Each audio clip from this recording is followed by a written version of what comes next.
If you want to finally understand the specifics of how to play each of the 4 factions that comes in the base game of Root, you've come to the right place. If you're just interested in learning one of the 4 factions, you can jump to the faction of your choice by selecting the chapter in the timeline. By the way, the first video in the series covered all of the things the factions do the same. And if you missed that or need a refresher of that, the link can be found in the description. So let's get on with the factions!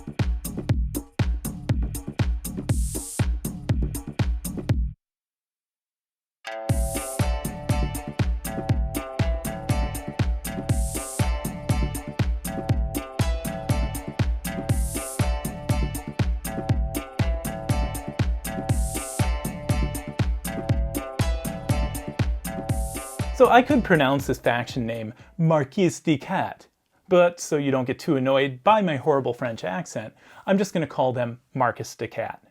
So if you play this faction, you'll create a supply chain of sawmills, which create wood, which will help you create more buildings that let you craft items on the cards, and help you add more warriors, which you can then use to defend your buildings, or use them to go to battle in other clearings and earn victory points. To set up Marquise de Cat, place the Keep token in any corner clearing, and we'll use this corner clearing right here. Then place a warrior token in each clearing on the map, but leave this one open diagonally opposite of the Keep token. So you should now have 11 warriors on the map. Place a sawmill, a workshop, and a recruiter token in either the clearing with the Keep token or in an adjacent clearing. You decide which clearings from the ones listed these get placed in. Then place your remaining sawmills, workshops, and recruiters on the matching building track, leaving the leftmost spaces open. And then place your wood tokens and warriors close by. The Marquise de Cat faction has a couple of abilities. The Keep ability, as shown at the top of your player board, adds some protection to the space with your Keep since no other players may place their pieces in this clearing. They can, however, move pieces into the clearing. The Field Hospital's ability lets you save warriors removed in battle by spending a card that matches the clearing where they were removed. You can then take those warriors and place them in a clearing with the Keep token. So during Birdsong for Marquise de Cat, you can place 1 wood token next to each sawmill. For the Daylight phase, you can craft cards from your hand by using workshops in matching clearings to pay the crafting cost. You can craft as many cards as you can pay the crafting cost from if you want to. The second part of the Daylight phase lets you take 3 actions from this list in any order and quantity up to 3. So for example, on Marquise de Cat's turn, you could take 2 battle actions and then a build action. Or you could just simply take 3 battle actions. Also, for each bird type card, you can take 1 additional action from this list. So if we look at this list of actions, we've already covered the battle action, and then the march action right here just simply lets you take 2 move actions, which we've already covered the move action. Now for new actions, the recruit action lets you take a warrior from your supply and place 1 at each recruiter building. The build action lets you add the leftmost building from any of the building tracks. And to do this, you would pay the cost in wood as shown above each column. And then after you purchase the building, you add this to any empty slot in a clearing you rule. So the wood you use to pay for the building has to either come from a clearing where you're building, like right here I have an empty slot, and I could use this wood to pay for that building, or from a path to the clearing where you're building that is under your rule. So think of this as a supply chain of wood where you can ship through the clearings you rule, but not through the clearings you don't rule. So if I wanted to build in this clearing, there's a path from either this clearing or this clearing, so I could use wood from either one of these clearings to build here. This is all under my rule. So if we look at this clearing, I can't build in this empty slot because I don't have a clear path that I rule to get the wood over there. Now when you add a building, you score the victory points as revealed under the building token.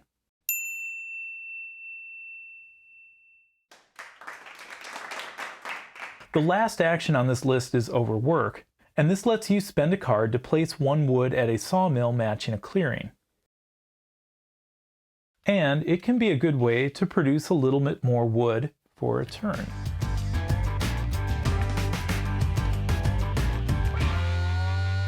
So after you're done taking your 3 actions from this list, move on to the evening phase.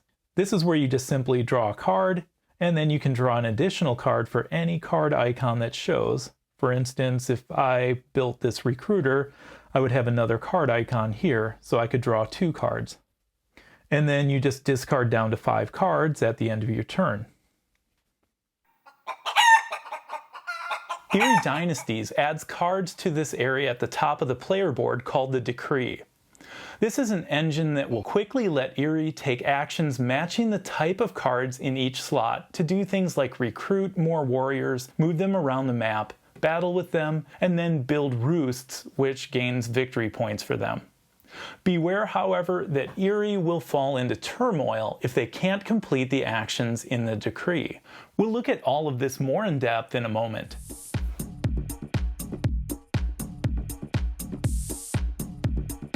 Place 1 roost and 6 warriors in a corner clearing diagonally opposite of the clearing with the Marquise de Cat's keep. So if the Marquise de Cat faction is not playing, you can place those pieces in any corner clearing. Find your 4 leader cards, and we're going to place one of these leaders in the leader card slot. Now you can choose any leader that you would like. However, the Despot is recommended for your first game, so that's the one we're going to use here. Then take the rest of your leaders and place them next to your player board. Next, find your 2 Loyal Vizier cards, and we're going to place these Loyal Viziers in the slots at the top. This is called the Decree up here, which match the slots as listed on your leader. Move and build, in this case, on the Despot. So I place 1 in the move slot here, so it's visible, and all we need to see is the top of that card, and then I place 1 in the build slot, so it's visible as well. Lastly, place the remaining roosts on your roost track, leaving the leftmost space open. Eyrie Dynasties has a couple interesting abilities. The Lords of the Forest ability lets Eyrie rule a clearing where they're tied for the most combined warriors and buildings there. Also, this ability does not apply for Eyrie Dynasties when there's an empty clearing. The Disdain for Trade ability is a bit of a negative ability for Eyrie Dynasties. Whenever Eyrie Dynasties crafts an item, they ignore the listed victory points on the card and only score 1 victory point. Now let's move on to their phases. Birdsong has 3 steps which take place in order. The first is emergency orders, so if you have no cards in your hand, draw 1 card. The next is really the main part of the Birdsong phase for the Eyrie Dynasties faction, and this is where you must add either 1 or 2 cards from your hand to the Decree at the top of your player board. And only one of those cards can be a bird type card. You can add cards to any column, and there's no limit to how many cards a slot can hold. This is where you have to be careful though, because in the Daylight phase, you will be resolving the Decree. That means for each card in the Decree, you have to perform the action as marked on the slot in a clearing matching the card type. As soon as you can't take an action from a card, you fall into Turmoil. And this is where bad things happen. We'll cover Turmoil and resolving the Decree in a moment, but let's finish Birdsong. So on my turn, I could add a bird type card to the battle column, and then I could add a rabbit type card from my hand to the recruit column. Again, place your cards carefully because you have to be able to carry these out next in your Daylight phase. The third step of Birdsong is if you have no roosts on the map, you place a roost and 3 warriors in the clearing with the fewest warriors. So moving on to Daylight, the first part of this phase is crafting, and the Eyrie crafting pieces are their roosts. The next part of this phase is resolving the decree. You resolve each column at the top of your player board from left to right. You have to perform the action in a clearing matching the type of card that's in each column, and you have to perform the action for every card in the column. Now, I only have one card in each column because we're simulating the first turn of the game. However, if I had multiple cards here, I would have to take the recruit action for each card in this column. However, I could resolve the cards in any order I wish. So in this case, I'm going to take the recruit action in a rabbit clearing. So I add one warrior in a matching clearing with a roost. Moving left to right, my next column is the move action. So I'll take one move action, and since this is a bird type card, I can take that in any clearing. The only clearing I have out here is the one in this corner, so I'm going to move warriors into this adjacent clearing. We'll take 3 and put them there. And I think 3 should do the trick. Again, moving from left to right, my next column is the battle action. And again, this is a bird type card, so I can take that in any clearing. So I battle in this clearing. And Marquise de Cat, who I knocked over, gets 0. I have a 1 and 3 warriors, so I can remove 1 warrior. And Marquise de Cat doesn't remove any of mine. And then my last action in the decree is build. And this lets me build in a matching clearing you rule without a roost. So I take a roost from my player board, place a roost on one of these empty slots in this clearing that I now rule. Now, what would happen if I couldn't completely take an action from one of the cards in the decree? So what if on that same turn, Marquise de Cat had a little bit more power there, and I only still moved 3 warriors into the spot, and it was a complete miss. So now I don't rule this clearing. If this was the case, I couldn't take the build action, and I would fall into Turmoil. And I would follow all of the steps of Turmoil as listed on my player board. Like I said earlier, Turmoil is not the greatest for you. So step 1 of Turmoil is where you lose 1 victory point for each bird type card in your decree. So I have 3 here, so I would lose 3 victory points. And yes, this does include your loyal vizier cards as well. Step 2 is where you discard all cards in your decree and just keep your viziers.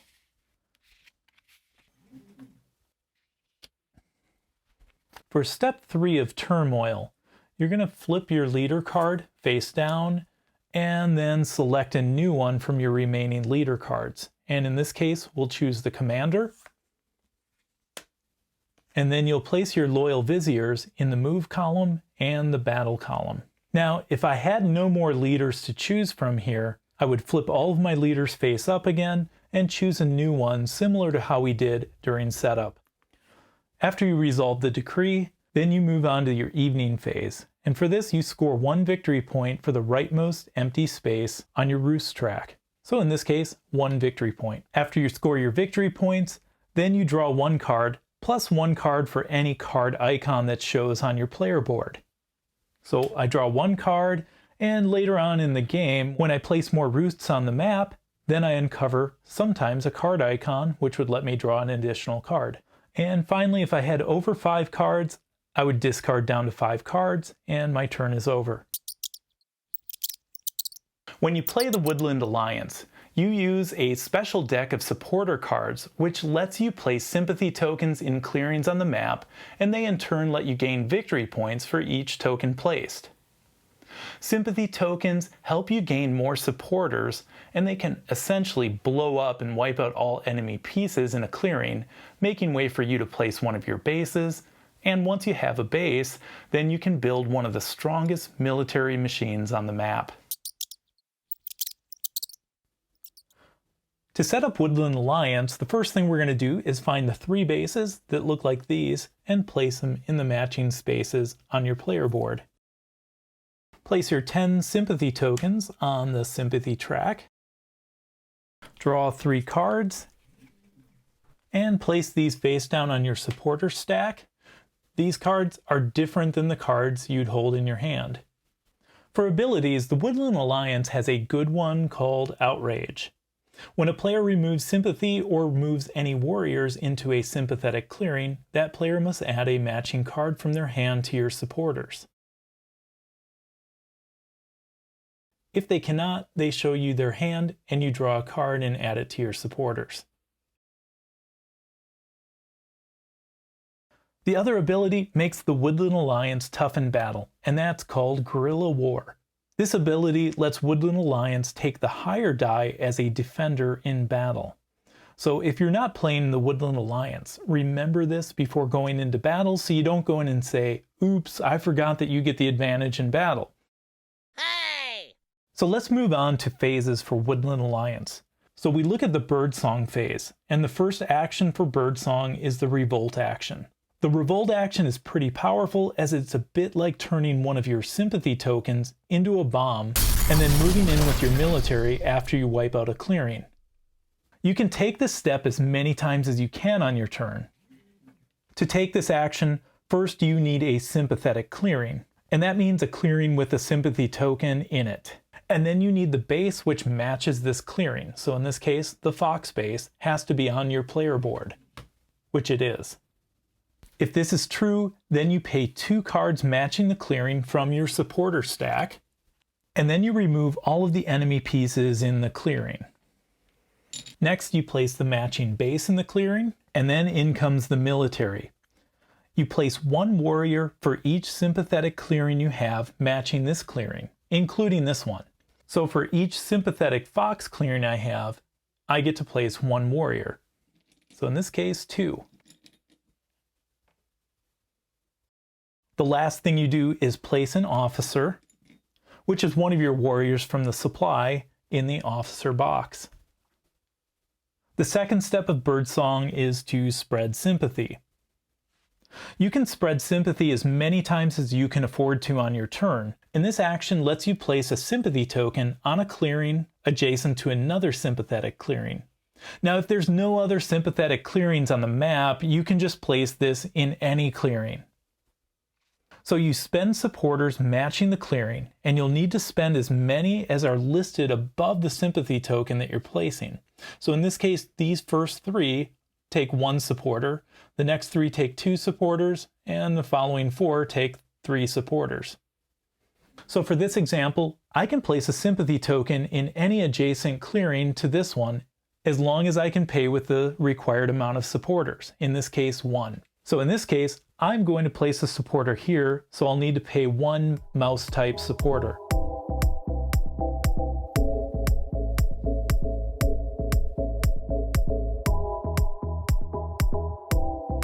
And when you take your Sympathy token, I'll collect the victory points as revealed under the token.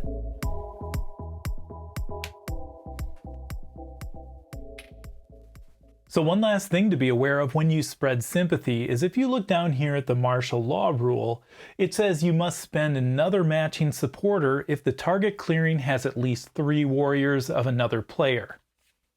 So if I wanted to spread Sympathy into this clearing, I would need to add another supporter of the Fox clearing because this has 3 warriors from the same player. You can craft, mobilize, or train as much as you want and in any order. The only thing different about crafting for the Alliance is that you activate Sympathy tokens as your crafting pieces. So we know what crafting is, so let's move on to mobilize. You add a card from your hand to your supporter stack. So when you add a card, you can look at your cards and say, I think I'm going to add this one to my supporter stack. And again, you could do that as many times as you want to on your turn. So you could essentially take your hand and put your whole hand into your supporter stack. The next action is the train action. And to train, you spend a card with a suit matching one of your built bases, and then you can turn one of your warriors from the supply into an officer by placing it in the officer box. So for example, on my turn I take the train action, and I spend a card from my hand, not my supporter stack, which matches the clearing. And so this is a bird type card, so it matches the clearing, and the clearing has to have one of my bases in it, in this case the Fox base.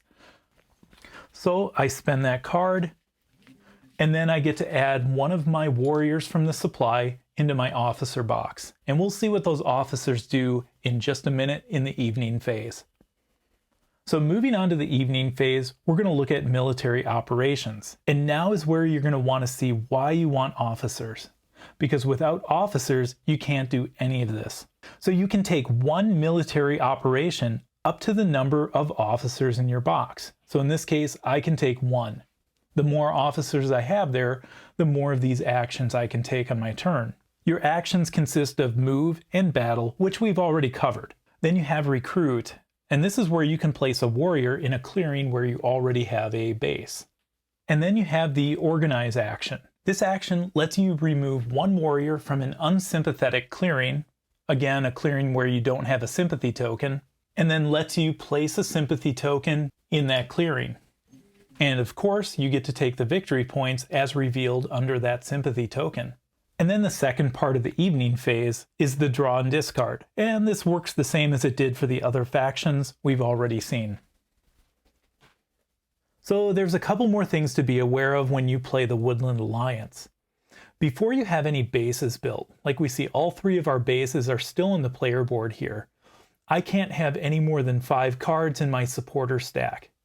If I have any more than 5 cards, like right now there's 6, I must discard 1. After you build a base, you can have as many supporters as you want.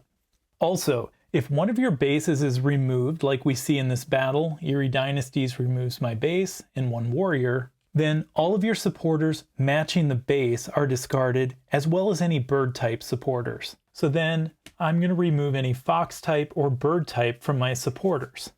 And so if I look at my supporters, I have a fox type and bird type. These get discarded, and these go back in my supporter stack. Then you also remove half of your officers rounded up. So half of 1 rounded up is 1. Blah! Although the Vagabond is considered a faction, he's a bit different as he's considered a lone wanderer and has no warriors, buildings, or tokens to place on the map. This means that you won't be able to rule a clearing, but never fear, with your nimble ability, you can take the move action and move regardless of who rules the clearing you are moving to or from. Also, as a quick side note, since you have no pieces that can be removed in battle, if there is an effect that says it removes all pieces from the clearing, like the Woodland Alliance's Revolt action, then you just damage 3 of your items instead. I'll talk more on items next. So the Vagabond is an item master in this game, and he uses items to take actions. So to take an action, you exhaust the item or items as shown next to the action by flipping them from their white side to their grayed out side. Most of these items will be in your satchel, but items on your tracks can also be exhausted.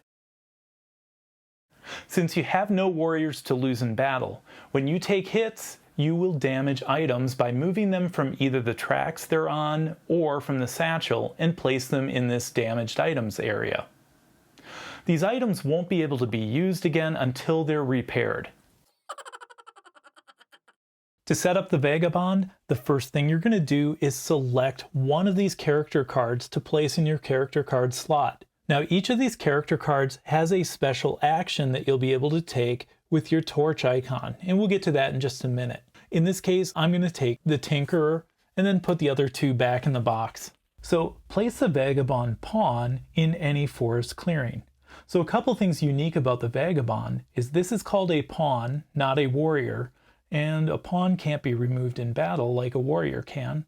And then the Vagabond can go in any forest clearing, unlike the other characters.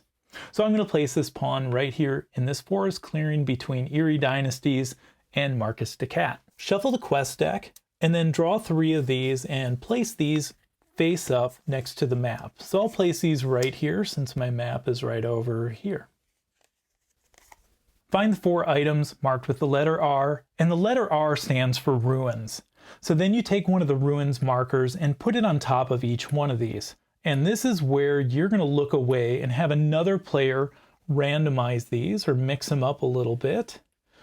And then you look back, have the other players turn their head, and you place each one of these on the R slots in each clearing. And there's 4 of these. Place your starting items as shown on the bottom of your character card in the correct spaces on your player board. All of these starting items will be marked with the letter S and get placed white side up in your satchel unless you start with the tea kettle, gold coins, or the satchel item. In those cases, all of those items get placed on the appropriate track. So in this case, I have a boot, a torch, a satchel, and the hammer. And then the satchel item gets placed on the appropriate track. Then put the rest of the items with the letter S on them back in the box. Place the 3 faction icons in the indifferent space on your player board, and you're all set.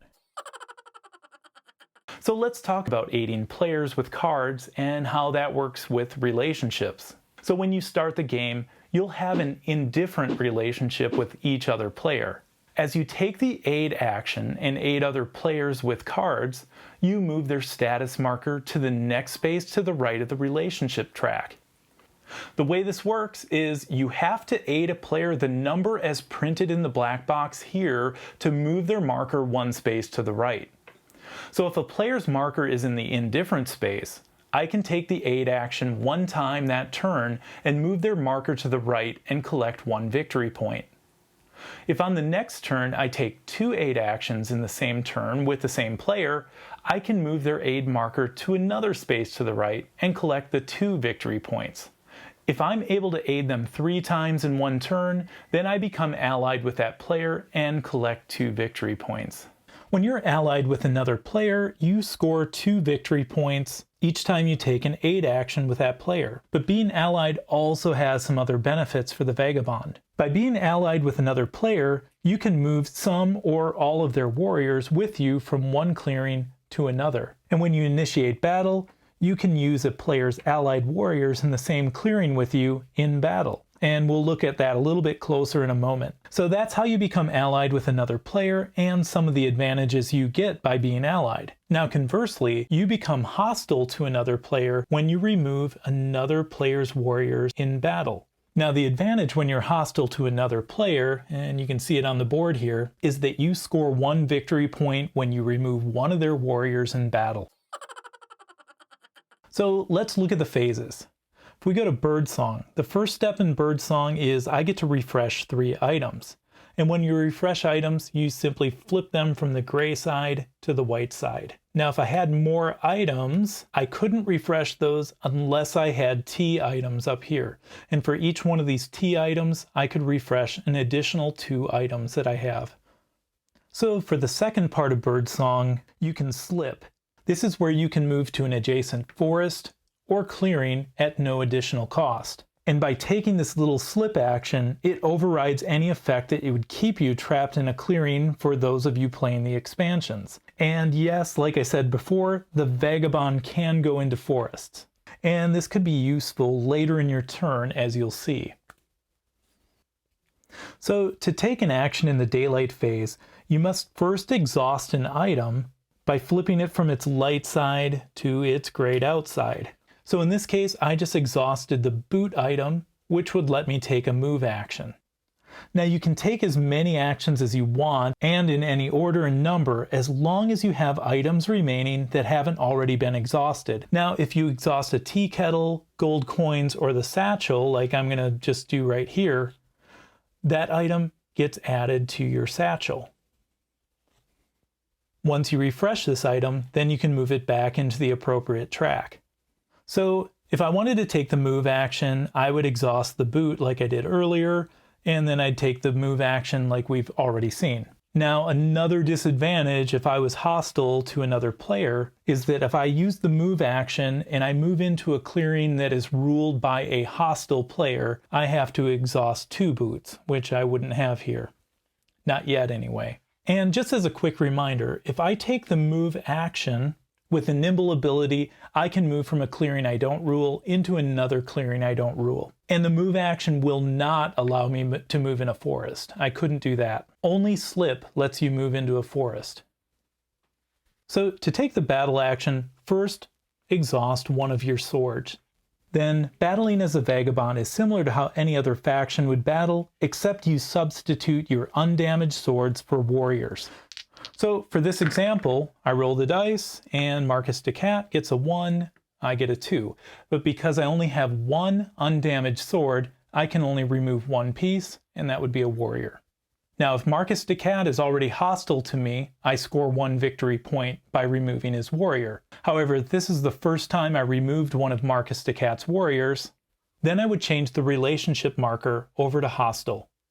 On future turns, if I remove a Marquise de Cat warrior, I would score 1 victory point. In this example, since Marquise de Cat would also get 1 hit on the Vagabond, instead of removing my pawn from the board, I would get to decide which item I would damage. And let's say in this case, I would damage the boot. When you move an item from the satchel to the damaged area, it stays on the same side. Same with when you repair the item, it'll stay on the same side when it moves back to the satchel. Now, if my sword is also damaged, then when a player attacks me, I would be considered defenseless and the attacking player could take an extra hit. So in this case, there's 2 3s rolled, and Marquise de Cat would take normally the lesser of the 2, so 2 hits here for the 2 warriors, but gets to add an additional hit since I'm defenseless. So I would have to damage 3 items, 2 here, and then 1 over here. For another example of the battle action, let's say I have 1 undamaged sword. However, in this battle, I'm allied with Woodland Alliance. When I'm allied with another player, I get to add their warriors to my swords. So if I roll a 2 in this case, I would get to inflict 2 hits. If I had rolled a 3, I would get to inflict 3 hits, 1 for my sword and 1 for each of these warriors. Now be careful when you battle with an allied player's warriors. If you remove more of their warriors than you damage your own items, you become hostile with that allied player. So you take the explore action when you're in the same clearing as a ruin. To explore the ruin, you exhaust a torch as shown here, and then you take the item, in this case it's a satchel, and either add that to your satchel or the corresponding track, and in this case the satchel goes on this track down here. So if that was the last item under the ruin marker, then the ruin marker gets removed from the game and the slot becomes available for building. Anytime the Vagabond explores an item, he also gets 1 victory point. So next we move on to the aid action. And if you remember, the aid action can help improve the relationship status between you and another player, and the aid action can also help you acquire more items for your satchel. To take the aid action, you just exhaust any item. So I could exhaust one of my satchels here. And then you can aid another player who is in the same clearing as you. What you do is give them a card matching the clearing, in this case, the rabbit type, and then I can take one of that player's crafted items. And in this case, I'm going to take another boot and add that to my satchel. For the quest action, you first choose one of your quests which matches the clearing you're in, and then exhaust the 2 items shown at the bottom of the card. So in this case, I'm in a rabbit clearing. I select the rabbit type quest, and then this quest requires me to exhaust a torch and a sword. So after I exhaust my 2 items, then I claim my reward. Either draw 2 cards or get a victory point per rabbit quest card that I've completed. And this is the only rabbit quest card I've completed, so I'd only get 1 victory point here, but that's what I'm going to take. So I place the claim quest on the other side of my player board, and then I draw a new quest from the top of my quest deck. For the strike action, exhaust a crossbow, and strike allows you to remove another player's piece in your clearing. This would be a warrior, unless that player has no warriors. Then you get to remove a building or token from that player. Now this is similar to the battle action, except the other player can't defend. Also, after the strike, check your relationship status with that player. If hostile, you score 1 victory point per warrior removed. If non-hostile, then change the other player's status to hostile on your player board if you removed a warrior. In this case, I did. To take the repair action, exhaust a hammer to move an item from your damaged area back to the main area of your satchel, keeping the item on its current side. So I exhaust a hammer, and I can move an item from damaged back to my satchel. If the item repaired is a tea kettle, gold coins, or satchel, move these back to the matching track on your player board if they're flipped up on the white side. When you take the craft action, you would exhaust a hammer, And the craft action would work pretty much the same for the Vagabond, except for the crafting pieces for the Vagabond, we would use hammers, and the hammer type would match your current clearing. So in this case, it would be the mouse type. So I would have one mouse type crafting piece with this single hammer, and then I'd be able to craft something like this card, which requires one mouse type crafting piece.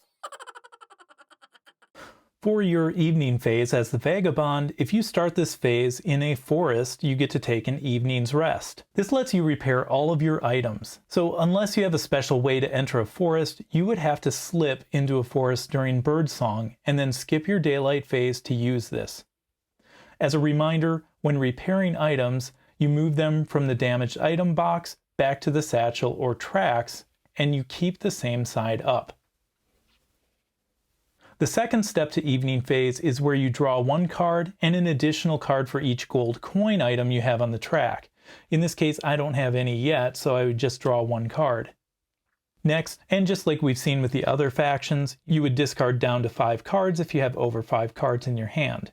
So the last step of the evening phase is I would remove items in my satchel down to 6, plus I get to keep 2 additional ones per bag I have over here. So in this case, I just have 4 items in my satchel, so I don't have to discard any yet. So one more note for the Vagabond. In games with 4 or more players, you can activate a dominance card, and this will let you form a coalition with another player with the fewest victory points other than you. And then you place your score marker on the player's board. So if this was the case, I could form a coalition with Eyrie Dynasties since they have the fewest points out of all the remaining players. I take my score marker and place it on Eyrie Dynasties' player board. Now if 2 players were in a tie for the lowest points other than you would get to choose which of these players you wanted to form a coalition with. And again, put your victory point marker on their player board. When you do this, you can no longer earn victory points, and you can't form a coalition with another player who's already taken a dominance card. So if the player you're in a coalition with wins the game, you also win the game. Alright, for final scoring, players continue to take turns until either one of the players reaches 30 victory points, or a player fulfills the requirements on a dominance card if they took one. If you like Root, you might enjoy another game designed by Cole Worley called Pax Pamir. Check the link available here to check out this game. Also, please consider supporting this channel over on Patreon if you find this content helpful. Your contributions will go to new gear, new games, and justification to my wife to let me continue to do this. Talk to you in the next video.